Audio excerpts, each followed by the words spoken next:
Today, I am going to talk about how AI is eating everything. Every business, every job, everything we do will change because of AI. What does this mean for your future? Bloomberg has released a study, and they predict that the AI market will be $1.3 trillion by 2032. But you know what? I believe that is an underestimation.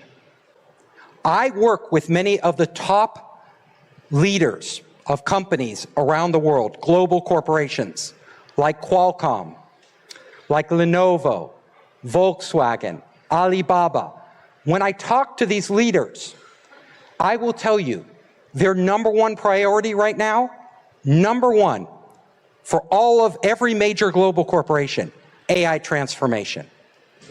So this number is too small because literally every business on the planet is in the process of transforming. This is why it is raining money in Silicon Valley. So can you believe these valuations? Databricks, which is founded by a Chinese, 134 billion US dollars. xAI, Elon Musk's company, 230 billion US dollars. Anthropic is now $350 billion. And of course, OpenAI, $830 billion. And it's not even public yet. This means when it IPOs, it will have to IPO at least $1 trillion. What does that mean? $1 trillion. Never before in history, the history of the world, has a company IPO'd at $1 trillion. This is the first time. Are these investors crazy? Or is something much bigger happening here? I want to put this in perspective. Do any of you know what Amazon, one of the biggest companies in the world, what did they IPO at? What was their IPO? Does anybody know? Raise your hand. I know. They IPO'd at $430 million.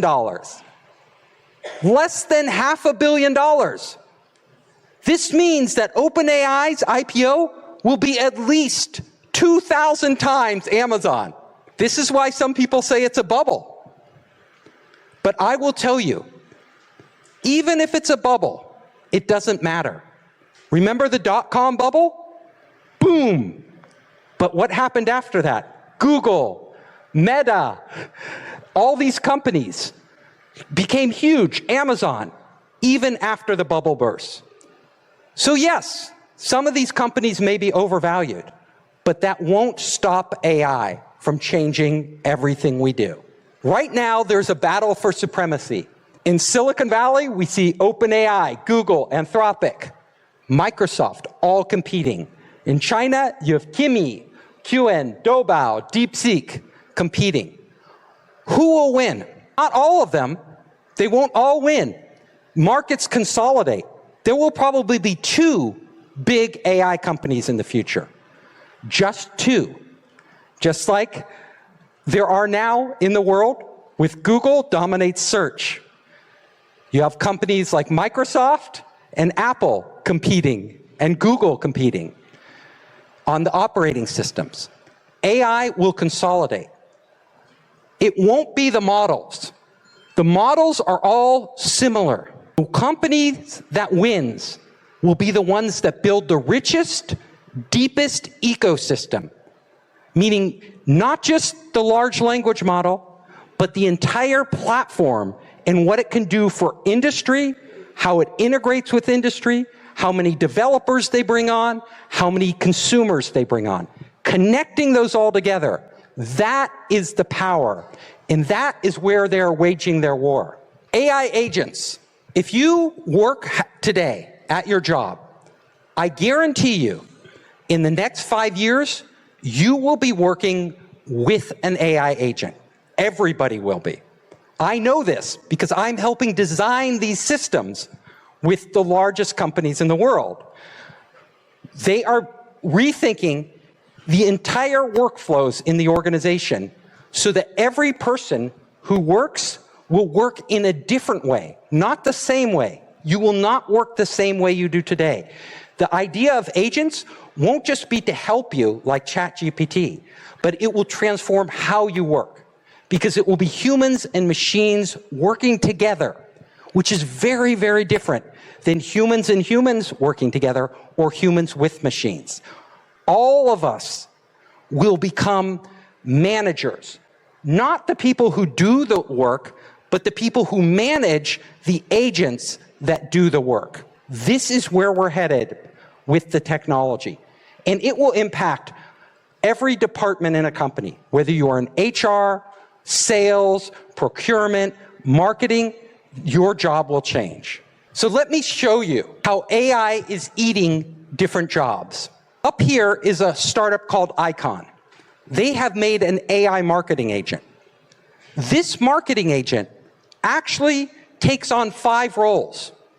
It takes on the role of the copywriter who writes the marketing copy, the graphic artist who creates the image, the marketing manager who manages the campaign, and the specialists who target each platform. All you have to do with this application is show it your website on Amazon, and it will extract your brand, your logo, all the materials for your product that you're trying to sell on Amazon, and then it will create 100 different ads.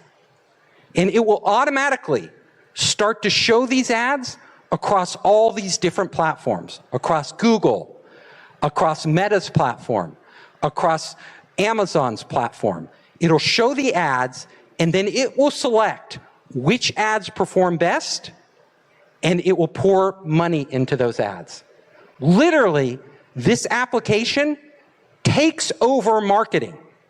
It markets for you.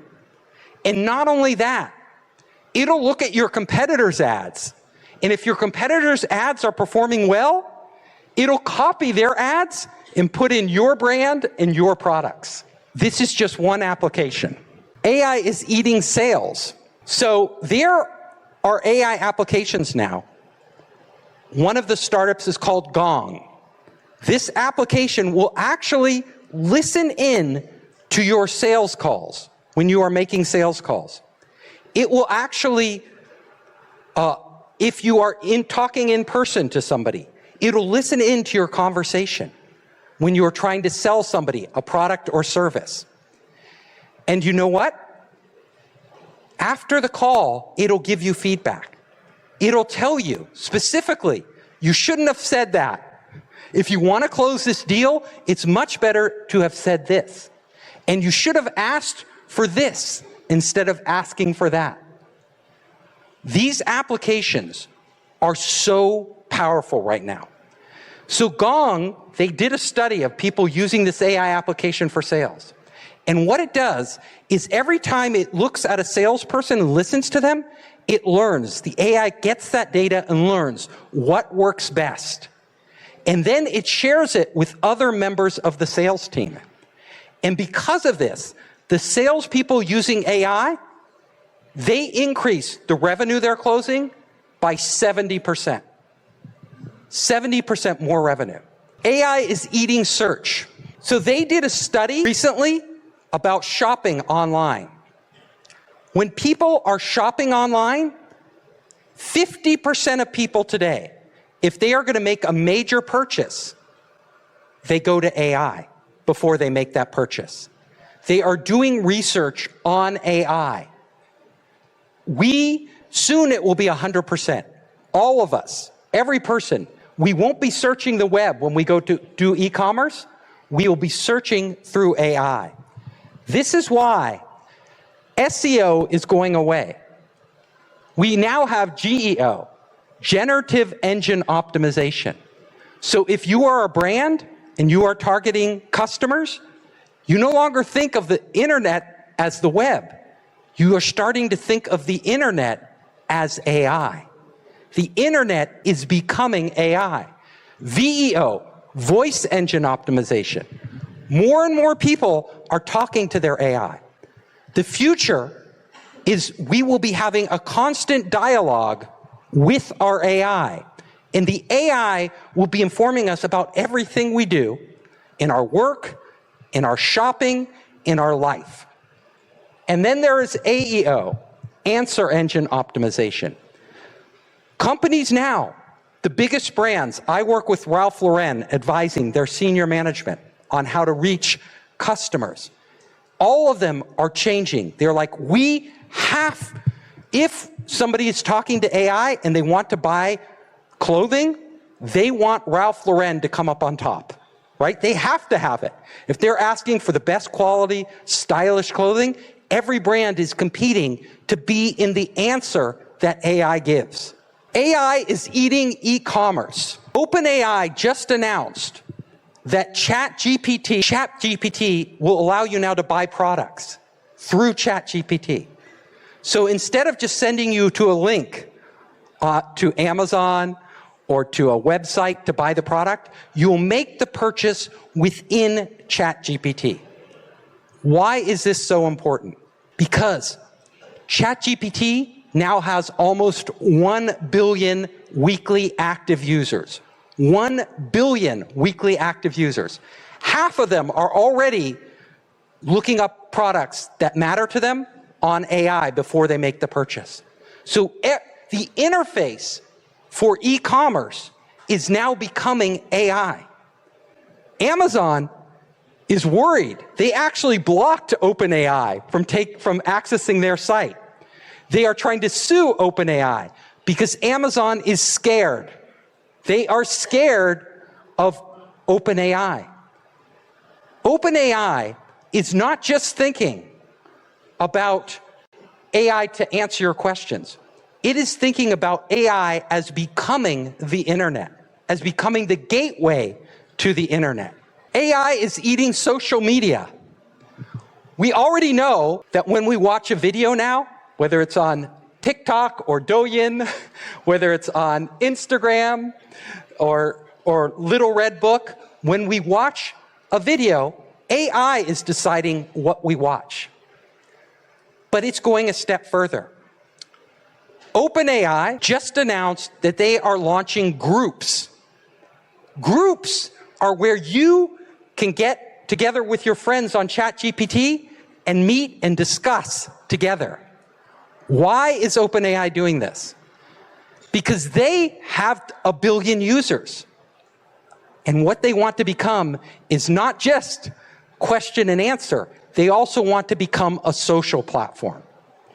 Meta also is investing huge amounts because they realize that more and more AI is going to be the interface through which all of us communicate.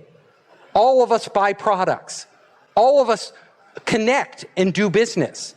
AI will be between everything.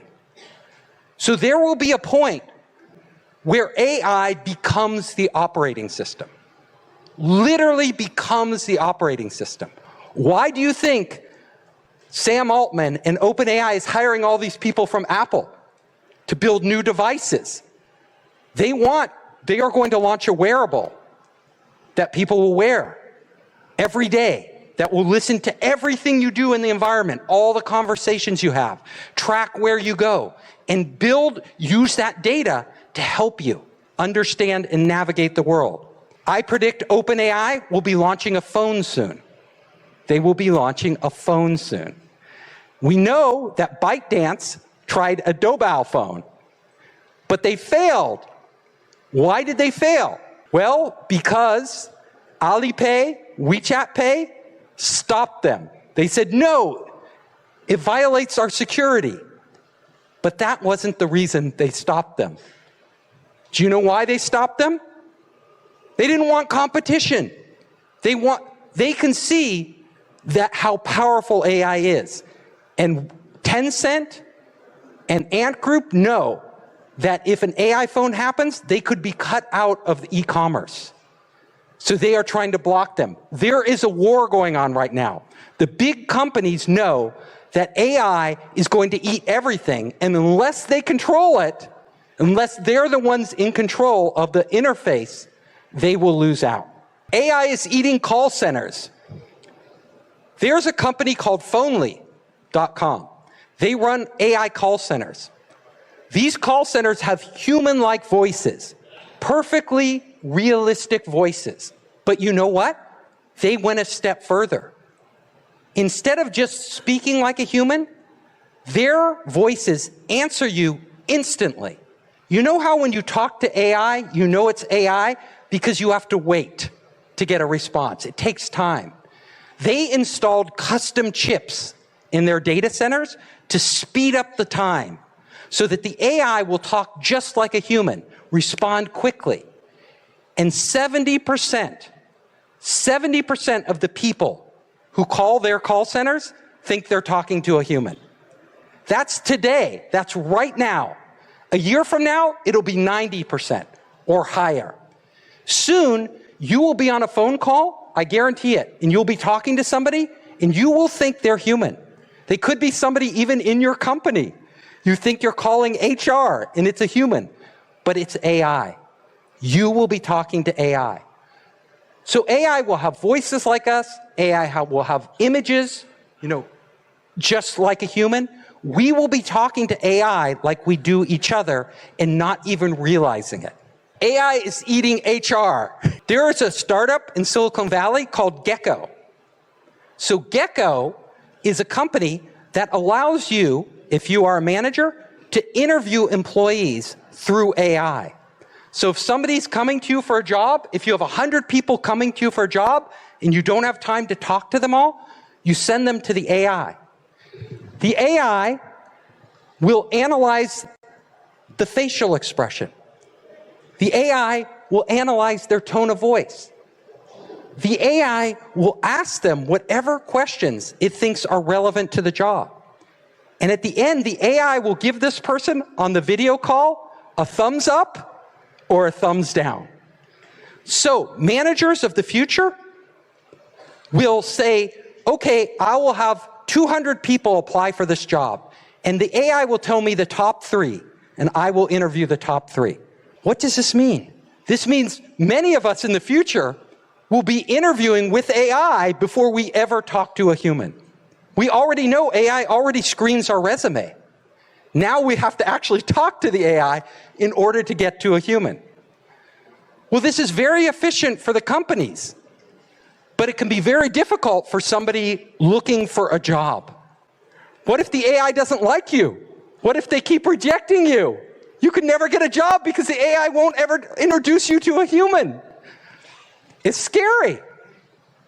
So we may have to think about these applications and design it so the AI has to tell you why you were rejected. Why didn't you perform well? Maybe the AI has to coach you to help you become better on your next interview. AI is eating science. There is a startup right now in Silicon Valley called Periodic Labs. They have created an AI scientist. This scientist can look at all the data that it's given and can come up with its own hypotheses, its own ideas for new scientific breakthroughs. It could be using a drug that was for heart condition, but seeing if it helps people with Alzheimer's disease. This company, this startup, is going a step further. It is actually doing fundamental science research. How is this possible? How can AI do research just like a human scientist? Well, they have built an entire robotic scientific lab. So it's an entire lab now with robots doing the scientific experiments. So the AI can not only come up with the idea, but it can actually do the experiments and generate its own original data, its own research, and actually make scientific breakthroughs. So we are seeing the next level where we are automating the entire scientific process. And this will dramatically speed up discovery for cures to cancer, for cures to almost every disease. The rate at which we solve these problems will compress. be exponentially faster. AI is eating coding. So if you're an engineer today, and I talk to many engineers, especially in startups in Silicon Valley, you aren't coding. You are spending your time talking to AI. Engineers are becoming more like project managers who are managing different AI agents that are doing the coding. This is the next generation. Anthropic is the leader. Claude Code is the #1. This is what engineers are using today to produce the best code. Why would Anthropic invest so much money just in coding? They have ignored video, they have ignored audio, they have put all their resources just into coding. Do any of you know why coding is so important? Do any of you know? Think about it. Why is coding so important? Why is coding more important than any other thing an AI company could do? Because once an AI can write code, anything you want to do, any new feature you want in an application, any new task you want to do that the AI doesn't know how to do, it could code it. It can code, it can solve its own problem. So we are building AI agents right now that can go out into the real world independently of us, take action on their own.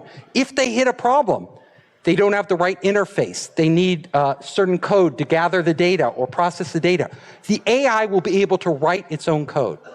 In an application of the future, if you are using a future application, you won't just use an application. You know how you use an application and then you're like, oh, if I only had this feature, if it only had this one feature, I would be so happy.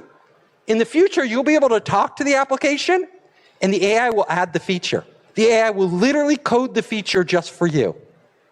So all of us, when we are using applications, they won't be an application that is static. They will be an application that's alive, that's actually changing because the AI can code itself. And in the future, the big AI companies want to have AI code AI. And that's where we hit this exponential intelligence growth. The growth to AGI and super intelligence. AI is eating healthcare. Did you know Google launched an AI doctor? And they tested this AI doctor against human doctors. Who is better at diagnosing patients? You come in, you have a headache. You have your chest hurts, you have trouble breathing. Do you have COVID? Do you have some other disease? Well, they tested the AI and the human doctors. And Google found the AI performed better 28 out of 32 categories. Already performs better. This is today. A year from now, the AI will be better at diagnosing across every category. Better than a human doctor. But the really interesting thing, the thing that surprised me the most, was the human patients. When they worked with the AI and they worked with the human doctor, do you know what they said? They said, the AI gives me better diagnoses. The AI explains things more clearly.